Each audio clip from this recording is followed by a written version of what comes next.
anything you want to know, I'm here to answer. If I don't know the answer, well, we'll just look on Google, we'll learn something together today. Same time. So the place we are in right now, this place, I didn't introduce myself. My name is Yusuf Shamsi. I'm going to be your cultural speaker for today to answer your questions, teach you about the lunch, the way we eat, what we eat, all of these things. And we are sitting in a place here that is called the Majlis. So this is where we welcome our guests. You will see in most houses, there will be the living room, which is for the family only.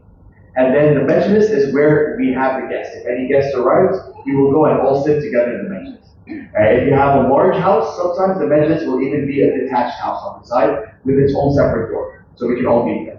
And we always welcome people with some dates and some coffee, which we're going to serve right now. We're going to start with the dates. I recommend waiting with the coffee together at the same time. It's a good mix. In the UAE, we have more than 150 names for dates. Please do not ask me what they are. I have no idea of all the names.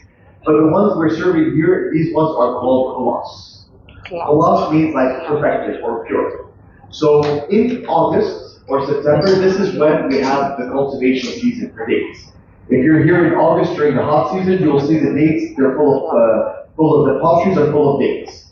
And we usually put nets around them so that they don't fall early. Then we pick them all together.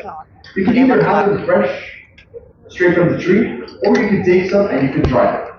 The more you dry the dates, the sweeter they become. So this is a good thing, a good mix with the coffee we're going to have at the same time as well. In Arabic, the word for coffee is qahwa. In our dialect, it's easier. We change the k into a k, so we say qahwa. So this coffee is a traditional blend that we have over here. It's a very light roast. So a lot of people, when they see it for the first time, they ask us, did you serve a steam by mistake? You'll see when you get the cup, it's a very light color. So we have a light roast, we add cardamom and saffron as a base, and each house will make their own little recipe as well. So you can add ginger, you can add some cloves, you can add some rose water. There's all different techniques you can make it. We serve the coffee in the cup called the finjan or finjan, and the coffee pot is called the della. So this is the traditional way, the way my colleague is serving. This is the traditional way of serving. You would pour with the left hand, which takes a lot of practice if you're right-handed, because you need to serve the cup, you need to pick the cup and serve the cup back with your right hand. So a bit of background about this area before continuing before coffee. This neighborhood is called El-Hayy. This is one of the oldest still standing neighborhoods of Dubai. So Dubai, as we know it today, was founded in 1833. But people lived here even before that. So the port is building that. And the people who lived here, well, they were very wealthy persons. There were people who would take the creek, they would go out and they would trade in other countries, they would fish, they would buy petrol. So this is a very wealthy neighborhood. In the 1990s, this place became a historic site. So they preserved this area to make it a site as Dubai was growing, as we're getting more modern buildings. They wanted to keep one neighborhood to show what life used to look like. And people lived here until quite recently. Last year, I had a guest who arrived. Before the dinner was ready, I had a lady walk in and she told me, can I just take a quick look around the house? Yeah, and she said, I used to live here. I lived here in 1989. And most of our presenters, we have very similar stories about people who lived in this neighborhood and they still come back and visit and look at what the old Dubai used to look like. So the coffee we are almost serving, it's not a lot of caffeine, so if you're worried about that in the afternoon, it's okay. กลิ่นอ่อนๆ it's like a it's mild very very mild นะ very mild โอ้ยอ่อนๆหอมดีอ่ะกินกับอินทผลัมหวานอร่อยอ่ะ you know like it's sweet right first and then So has anyone had like it's good kahwa before? no Has anyone had it? No, First time? it's first time. Yeah. How นี่ was ไม่ it? ไม่เคยดื่ม It's It's good. different, right? Yeah, it's not, yes, yeah. When I get here in the morning, I always have my cup of Americano. This is not what wakes you up when you start work. อร่อยอร่อย มันเป็นกาแฟพื้นเมืองของ Cardamom. ของดูไบ Cardamom and ของ cinnamon. UAE Maybe a bit นะ of ginger as well. ก็กิน And each house will กิน make อิ their นท own ผลัม recipe. ก่อน They เพ will ราะว่า add อินทผ different ลัมที่นี่ things, หวาน but cardamom is almost always the base. ไม่เคยกินมาก่อนคุยเดินทาง You may have noticed as well, หลายประเทศ when we serve the coffee, we don't fill up the cup. We don't fill up the cup. First of all, it's not comfortable for your fingers. The second reason is as well, in the past, if I was living here 100 years ago, if I went to visit my friend's house and they fill up the cup, that means this is your only cup. Please leave. We're staying here for a while. We're not staying here for a long time. You drink your coffee and then please leave. We were busy today. If you fill the cup halfway, it's the opposite message. It means your cup is not finished, so please ask for more. Ask for as much as you want. And we have gestures to show that you want more coffee. What do you think? Without saying anything, how would you show that you want more coffee? What would you do?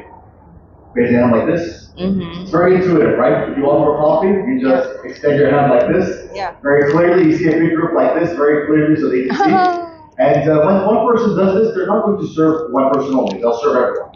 So if you don't want any more coffee, when they're in front of you, you just go like this. No, thank you. อันนี้ก็บอก no And if thank you still you have ใช่ some ไหม inside, this means I still have some. Don't อ๋อ feel like it. โอเค So we can practice, yes please, no thank you, and not yet. Yes. No, thank you. Not yet. No, thank you. No, thank you.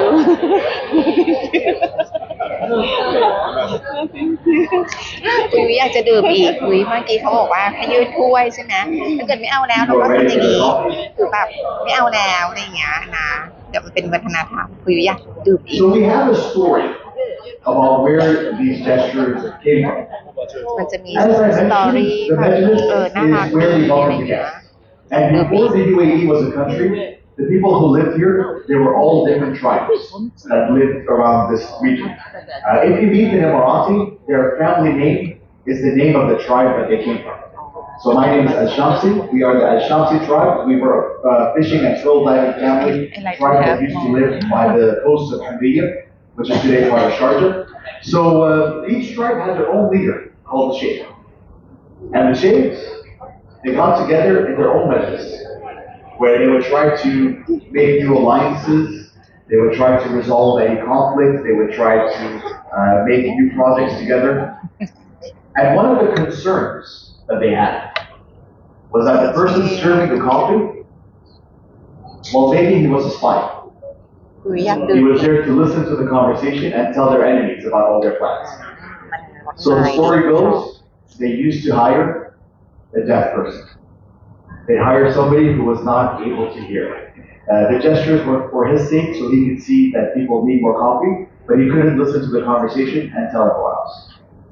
We don't do that these days. These days, usually, if you go to a person's house, it is the youngest person of the family who will serve. It's a form of education. Hospitality is very important for us, so we want to teach from a young age to be attentive, to see what the guests need, to help them out. If I had my hand up like this and the kids been on their phone, they'll get in trouble. They're not paying attention.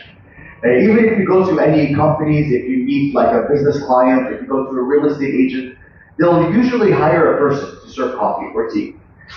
Like when you sit and you have your meetings, you have your discussions, you meet with your clients, you usually expect to have some coffee there. It's still part of the hospitality, it's still part of the culture, to sit with that. We're going to start with our lunch over here. I'll explain the meals we have here and then we can start. You'll notice in the UAE, we have a lot of rice in our meals. Rice is our staple dish. Rice is so important, we have a special word for it. Because in Arabic, the word for rice, it's like the Spanish word. Arroz. But here, we call it aish. Aish comes from the word aish, which means to live, to be part of your life. What's interesting though, what's funny, if you go to Egypt and you order aish, ว่า They serve you bread. อะไรเงี้ยกินแล้ว Same language, same word, very different meaning. So rice is our staple meal here. We call it aish. Bread is the staple there.